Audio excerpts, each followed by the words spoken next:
The night air hung heavy over Manhattan, thick with the kind of cold that seeps into your bones and reminds you that winter in New York City has no mercy. The city lights reflected off the wet pavement like scattered diamonds, each one indifferent to the darkness that surrounded them. In Midtown, nestled between towering skyscrapers of glass and steel, sat Vitale's, the restaurant that had become a monument to power, wealth, and carefully guarded secrets. Lorenzo Vitale stood in the kitchen's back office, staring at the surveillance monitors with eyes that had seen too much death to ever truly close in sleep. 47 years old, with silver threading through his dark hair and scars on his hands that told stories no man should have to tell, he was the kind of powerful that didn't need a loud voice. People whispered his name the way they whispered prayers, with fear and reverence intertwined. But tonight something was wrong. Money was disappearing. Not massive amounts. That would have been obvious, predictable. No, this was surgical, precise, calculated. Someone close to him, someone he trusted enough to keep near, was feeding information to his enemies. And Lorenzo had learned long ago that trust was a luxury he could never afford. The decision had come to him that morning, in the grey hours between night and dawn, when he sat alone in his penthouse, watching the city wake up below him. He would go inside, not as the boss, not as the man whose name made grown men tremble. He would become invisible, a ghost wearing a waiter's uniform, moving through the restaurant like smoke, seeing everything, hearing everything, understanding everything. It was a dangerous game. It was also the only game left. By 8 o'clock that evening, Lorenzo had transformed himself. The expensive tailored suits had been exchanged for simple black trousers and a crisp white shirt. His hair was combed differently, parted to one side in a way that aged him somehow, made him forgettable. He'd even changed his posture. No longer the straight-backed confidence of a man used to command, but the slight forward lean of someone accustomed to serving, to being looked through rather than at. In the employee bathroom of his own restaurant, he studied his reflection in the mirror and barely recognized himself. That was good. That was exactly what he needed. The name on the temporary employee badge read Marco. It was a name he'd chosen specifically because it was so common, so unremarkable, that no one would remember it 5 minutes after reading it. Marco.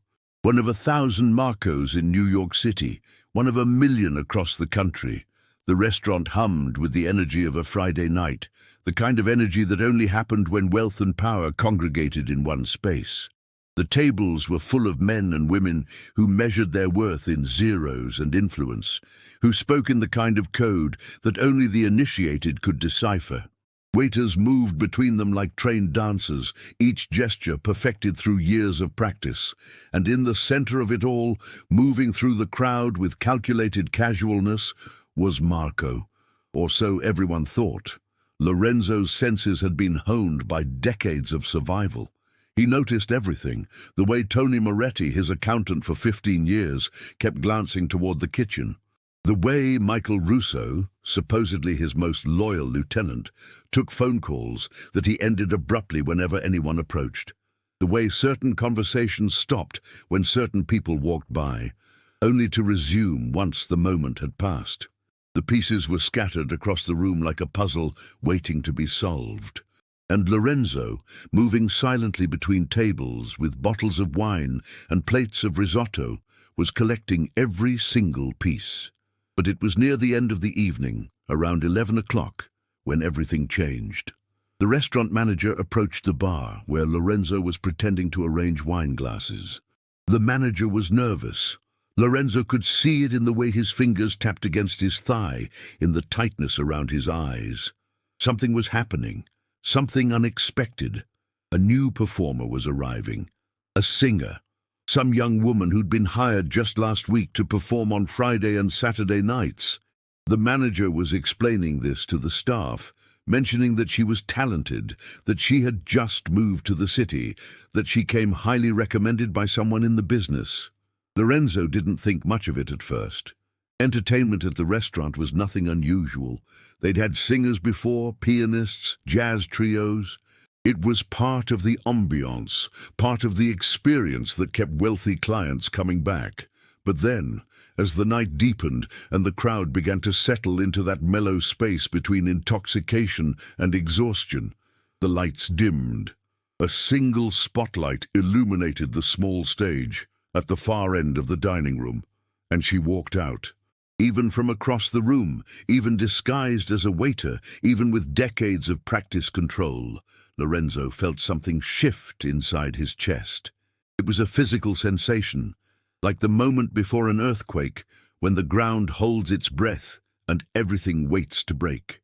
She was young, perhaps 30, with dark hair that fell past her shoulders in waves. She wore a simple black dress that somehow made her luminous against the darkness, but it wasn't her appearance that stopped time. It was something else, something in the way she moved, in the way she stood at the microphone, in the way her eyes scanned the crowd with an expression that was both vulnerable and searching. The pianist began to play, soft notes that seemed to float through the air like ghosts of memories, and then she opened her mouth.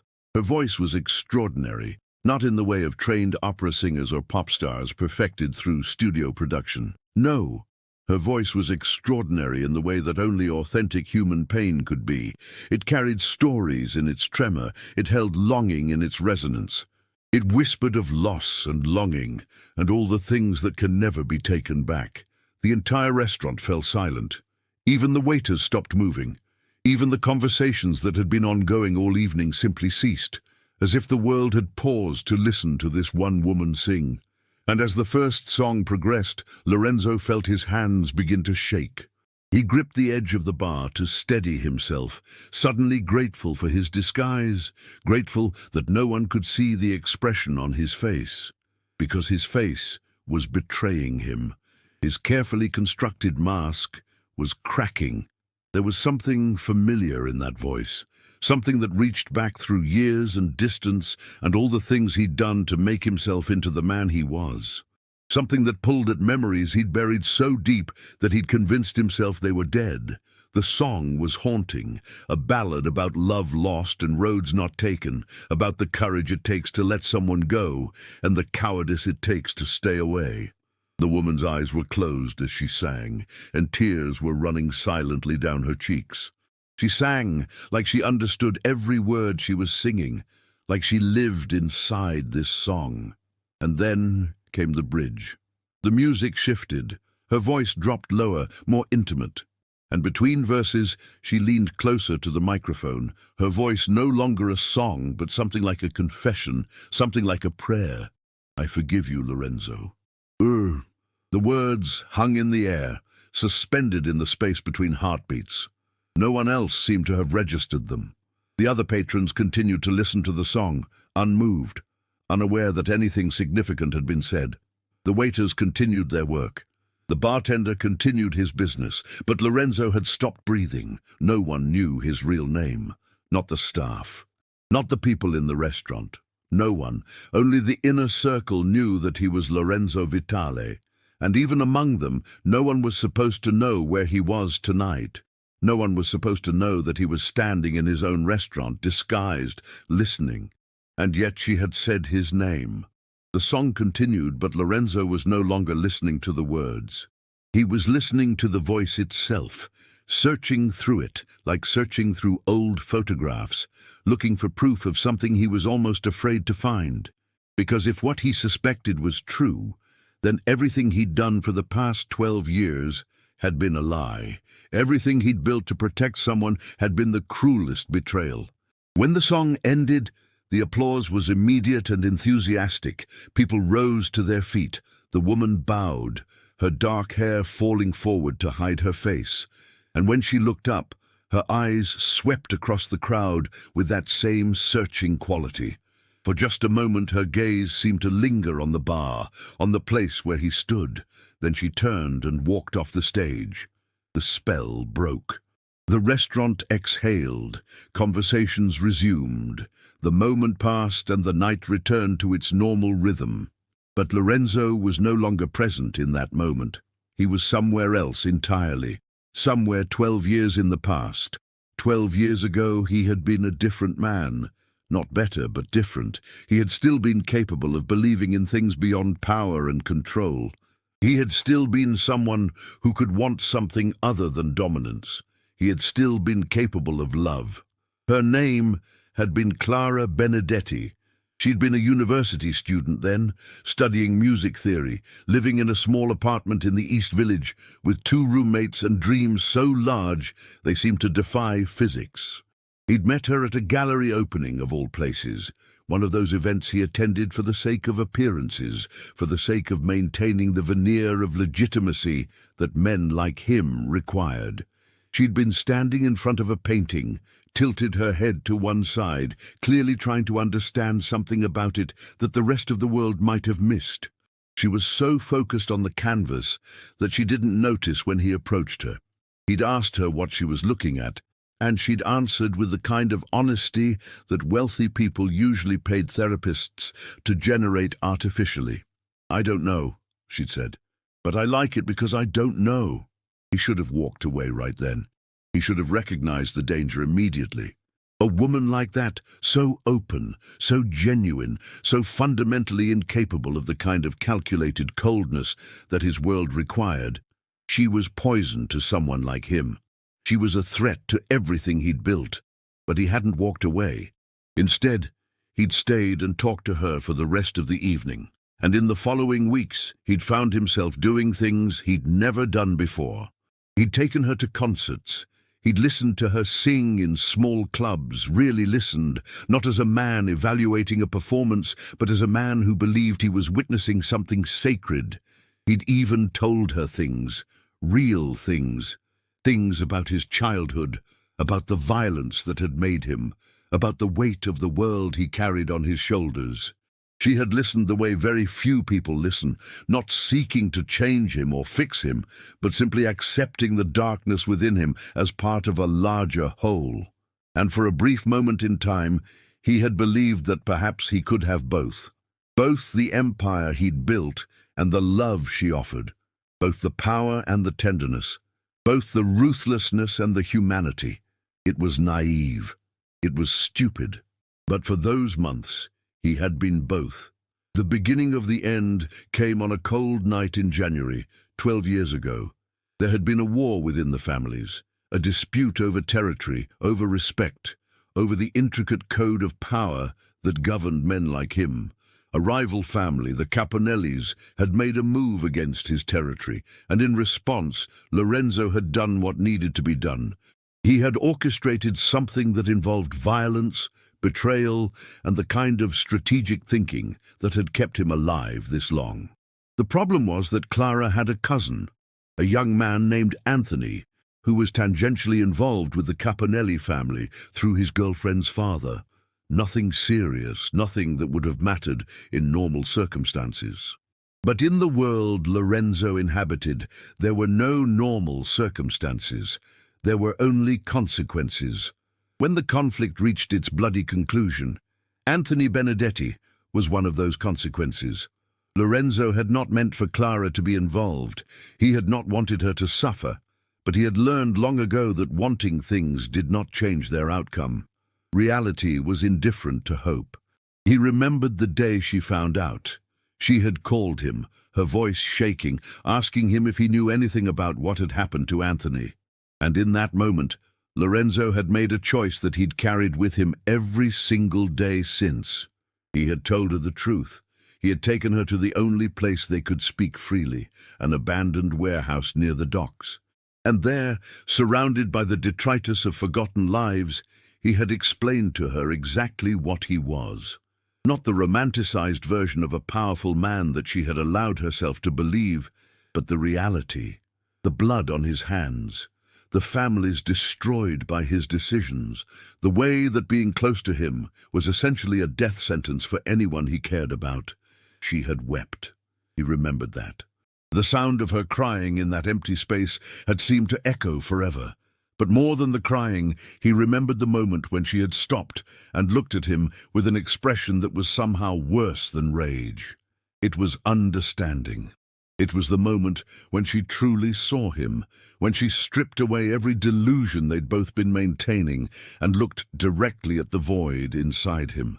"I can't save you," she had said, "and you won't save yourself, so this ends now." And he had agreed with her, because it was the only kind, the only truly loving thing he could do. He had told her that he was cutting all contact, that she should forget him, that she should never speak his name again, that the only way to protect her from the world he inhabited was to disappear completely from her life. She had asked him to keep one thing, a song. She had written it specifically for him, and she asked that he keep it, that he listen to it whenever he was tempted to remember what they'd had and come looking for her. The song was called "I Forgive You," and it was about letting someone go, not because you've stopped loving them, but because loving them means releasing them from the chains of your own darkness. He had never heard her sing it. He'd listened to the recording she'd left him countless times in the years that followed, but he'd never heard her voice in person, never experienced the full power of what she'd created. He had deleted the recording 7 years ago, thinking that would help him let go, thinking that would make it easier to accept the fact that she was gone from his life, not because she'd left, but because he'd driven her away. And now, standing in his own restaurant disguised as a waiter, he had just heard her sing those exact words to a room full of people who had no idea what they meant. Lorenzo moved mechanically through the rest of the evening. He served tables. He poured wine. He maintained the facade of being Marco, the forgettable waiter.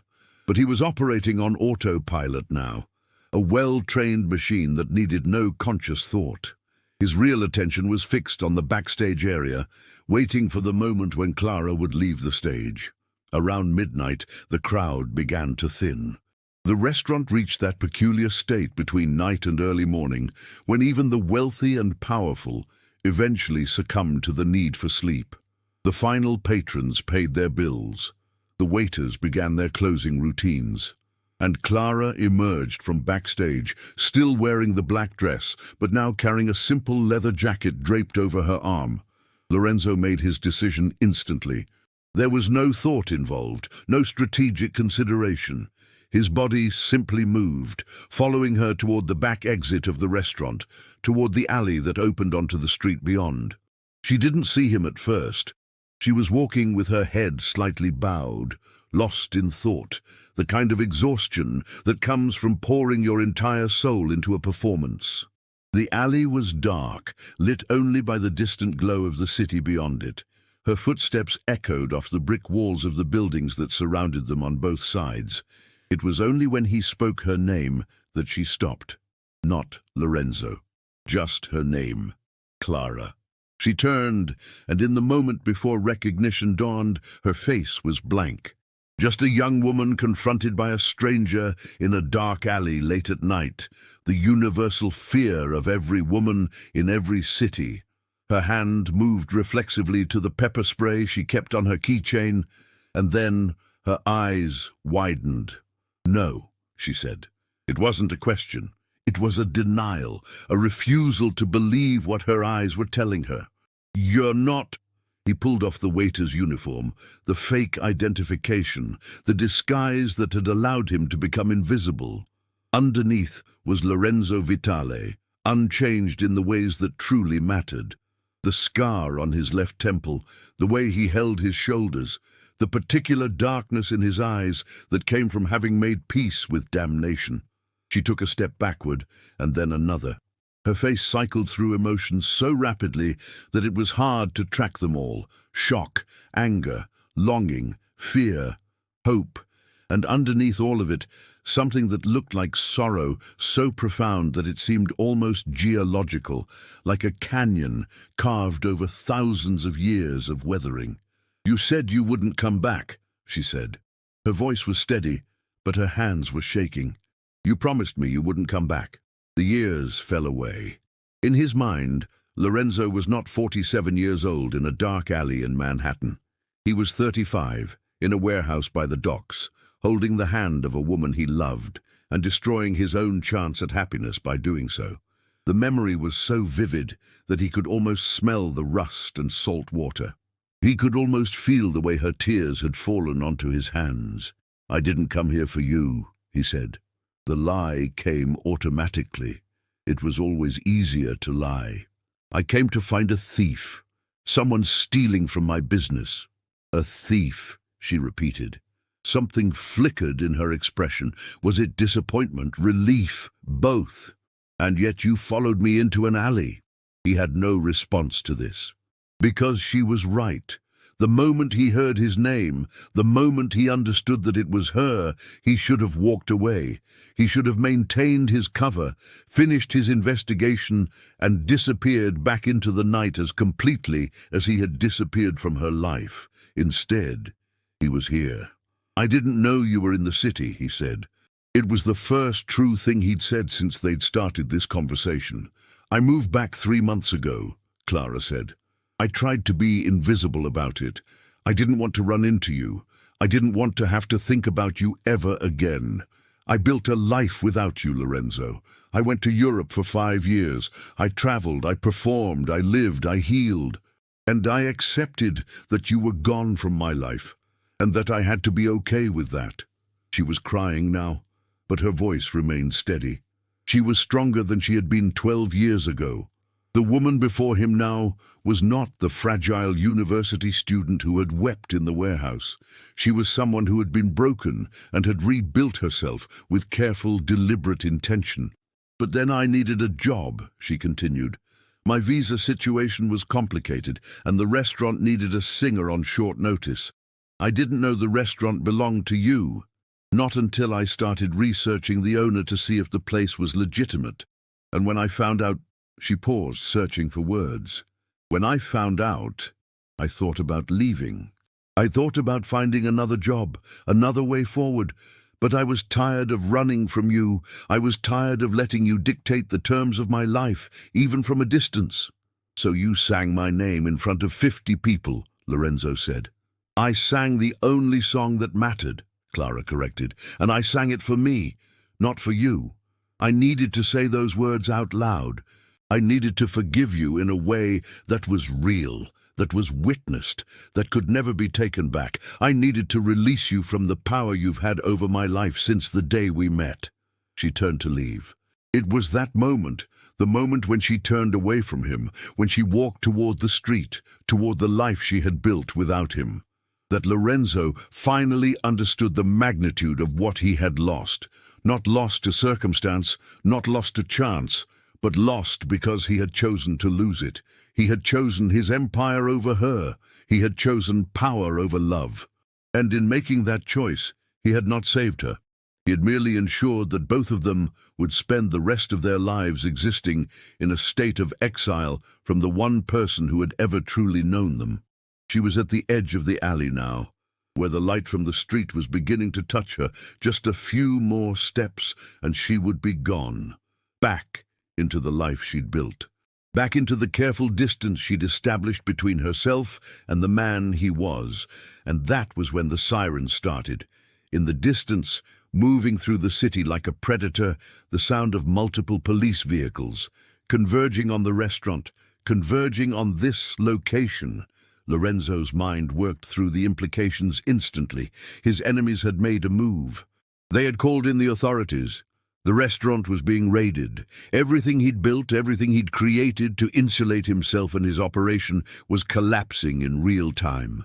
He had maybe 3 minutes before the police surrounded the building, maybe 2 before they found him in the alley with Clara. And in that moment, with those 3 minutes stretched out before him like an infinite space, Lorenzo made a choice. Not the choice that the man he'd become would have made. Not the strategic, survival-focused decision that his empire required. He chose differently. Lorenzo moved toward Clara, not away. The sirens grew louder, closer, more inevitable. He reached for her hand, and to his relief she didn't pull away. Her fingers intertwined with his, and for just a moment it was 12 years ago again. It was a warehouse by the docks. It was the last moment before everything changed. "Come with me," he said. "I have a car waiting 2 blocks from here. We can leave the city tonight. We can disappear." She looked at him with an expression that was both sad and tender. "I'm not coming with you, Lorenzo." The sirens were very close now, close enough that he could hear them clearly, close enough that there was no longer any question about what was happening. The game was over. The pieces had all fallen into place. His empire, built on blood and silence and careful manipulation, was collapsing like a house constructed of cards.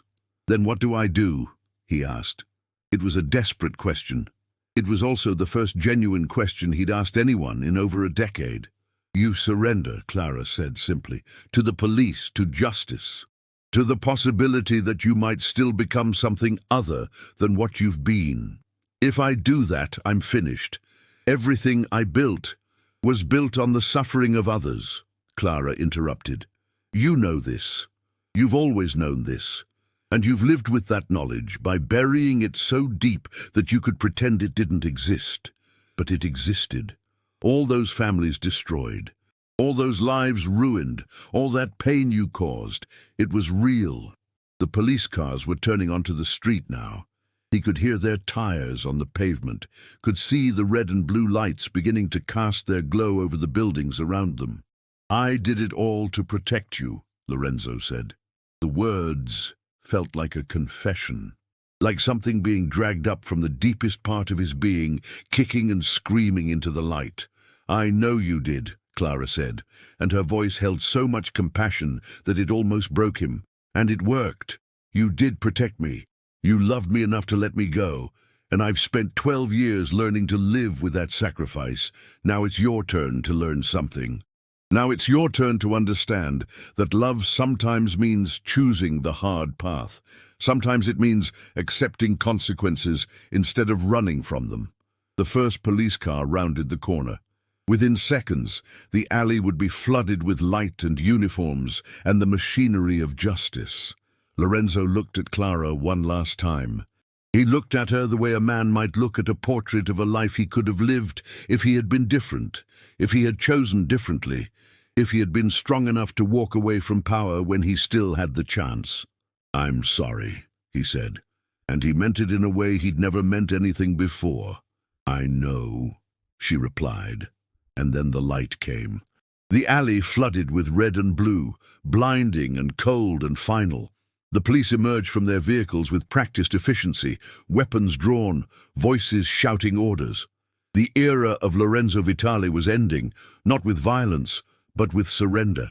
He thought of letting go of her hand. That would have been the smart move.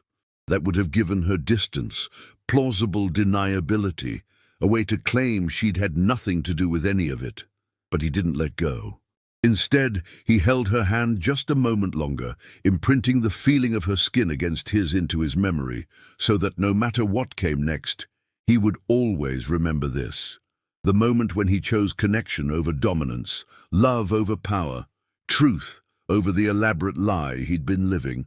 The officers approached. He could hear Clara calling out that she was a witness, not involved, that she would cooperate. He could hear the officers responding, their voices professional and distant. He could see the moment when they recognized him, the moment when they understood the magnitude of what they'd just found.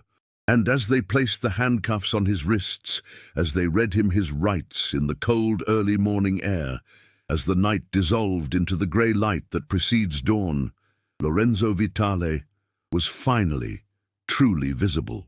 The disguise was gone. The walls were gone. The empire was gone. All that remained was a man who had loved one woman and destroyed everything to protect her, and was now finally paying the price for all the other things he'd destroyed in the process. The city woke up. The traffic sounds increased. The restaurant behind them was being secured by the authorities, evidence being catalogued, the crime scene photographed. In a matter of hours, the newspapers would have the story. The empire would be analyzed, dissected, turned into a cautionary tale. But in this moment, in the grey space between the end of one life and the beginning of another, there was only the certainty that some choices once made could never be unmade, some love once lost could never be fully regained. And some men, no matter what they'd done, no matter what they'd built, could never truly become good. They could only, in their final moments, choose to become better. The officers led Lorenzo away. He didn't resist. He didn't look back. But he carried with him the memory of Clara's hand in his and the words she had sung into the microphone. "I forgive you, Lorenzo." Those 3 words, spoken and witnessed and released into the world, would become the last real thing he ever possessed. Not an empire, not power, not dominance, just forgiveness, just the knowledge that he had been loved once, truly and completely, by someone who was brave enough to let him go. And in the end, perhaps that was enough. The dawn was breaking over Manhattan now. The city was waking up to a new day, indifferent to the transformations that had occurred in its streets. Somewhere in a police station downtown, Lorenzo Vitale was beginning to face the consequences of his choices. Somewhere in the same city, Clara Benedetti was walking home, lighter than she had been, carrying the certainty that she had finally released the weight she'd been carrying for 12 years. Their story had ended. But there are countless other stories hidden in the shadows of the city. Stories of people who love too much, who sacrifice too much, who make choices that haunt them for decades. Stories of redemption and collapse, of empires built and empires destroyed, of the moment when a person finally understands that some things matter more than power. If you want to discover more of these stories, stories of human struggle, of love and betrayal, of people transformed by circumstances they never expected, subscribe to our channel now. Each story is crafted to remind us that we're all capable of change, that redemption is always possible, and that sometimes the most powerful thing we can do is to finally let go of the things we've been holding on to. Thank you for watching. We'll see you in the next chapter of human drama. Don't forget to subscribe. End of story.